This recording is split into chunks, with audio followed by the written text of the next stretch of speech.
જય માતાજી મિત્રો, હું આવ્યો છું જેવી સંઘના એમનું મરચી વાયેલી હતી એમની જોવા આવ્યો છું. બરોબર, આપણને જણાવશે જેવી સંઘના મરચામાં આવી ગયા હતા. બરોબર, અને એમને હવે જણાવવા કે ક્યારે મરચા વાવ્યા હતા અને કેવું ઉત્પાદન રહેશે અને કેવો ભાવ મળ્યો છે અને કેવું મરચામાં રહેશે અને રોપ ક્યાંથી લાવ્યો. બસ મરચો 6 મહિનામાં વાવેતર કરેલું હતું અને મહાકાળી નર્સરીથી રોપા લાવ્યા હતા. સોનલ નામનું બિયાણ છે. બિયાણ સારું મળ્યું, એના કારણે મરચાનું ઉત્પાદન બહુ સારું મળ્યું. અને થોડી એમાં મહેનત પણ કરવી પડે. મહેનત સારી કરો તો ઉત્પાદન સારું મળે. અને સારી મહેનતના કારણે મરચું ખૂબ આવ્યું, એનું ઉત્પાદન ખૂબ મળ્યું, ભાવ પણ સારો મળ્યો. અને મરચું હાલે પણ ખૂબ પ્રમાણમાં આવેલું છે અને વેણવાનું પણ ચાલુ છે અને મરચું સારું થયું છે.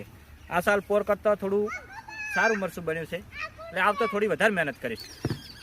ગઈ સાલ આ જ ખેતરમાં વાવેતર કર્યું હતું અને ફરીથી પણ આ જ ખેતરમાં કર્યું, એટલે આપણને તો ગઈ સાલ કરતાં પણ થોડું વધારે ઉત્પાદન મળ્યું. આ તમે જોઈ શકો છો કેટલું બધું મરચું છે, અતિશય મરચું છે દેવો, અને વિકાસ પણ સારો છે. બરોબર, ખેડૂત બતાવી રહ્યા છે કેવું મરચું છે અને કેવો વિકાસ છે. આ 6 મહિના વાવેતર કરેલું છે, આહાડું હાથ કરેલું હતું, તોય છતાં મરચું જુઓ લુમખા મરચા વળગ્યા છે.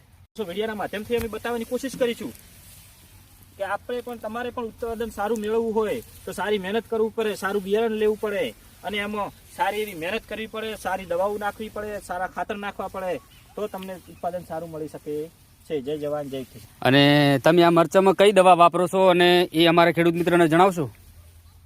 દવામાં અલગ અલગ પ્રકારની દવાઓ વાપરવી પડે છે. મૂળનો વિકાસ માટે માયકો રાજા છે, પછી 19 ખાતર છે જે પોગાર માટે આવે છે, પછી ડીએપી આપવું પડે છે 19 છે, પછી 13-20 ખાતર નામનું ખાતર પણ આપવું પડે છે, પછી મહાધન કરીને ખાતર આવે છે એ પણ આપવું પડે છે. ખાસા વિના ખાતર આવે છે જે મરચાના સ્પેશિયલ આવે છે, એ ખાતર આપણે એમને આપવા પડે છે. તો એના કારણે મરચાનો વિકાસ પણ સારો થાય છે અને મરચું આપણને ઉત્તર પણ સારો આપે છે. સલ્ફેડ વારંવાર એક પોણી પછી બીજા પોણી સલ્ફેડ પણ આપવું પડે છે. એના તો એ સલ્ફેડ આપવાથી આપણને મરચું થોડું કલરમાં આવે અને મોટું થાય. જય જવાન જય કિસાન. સરસ જેવી સંઘ, તમે ખેડૂત મિત્રને ખૂબ સારી માહિતી આપી છે અને તમને પણ આવક ખૂબ બમણી મળે અને ખેડૂત મિત્રને પણ આવી તમારી સલાહ લઈને મરચાં વાવે અને આવક બમણી લે. જય જવાન જય કિસાન.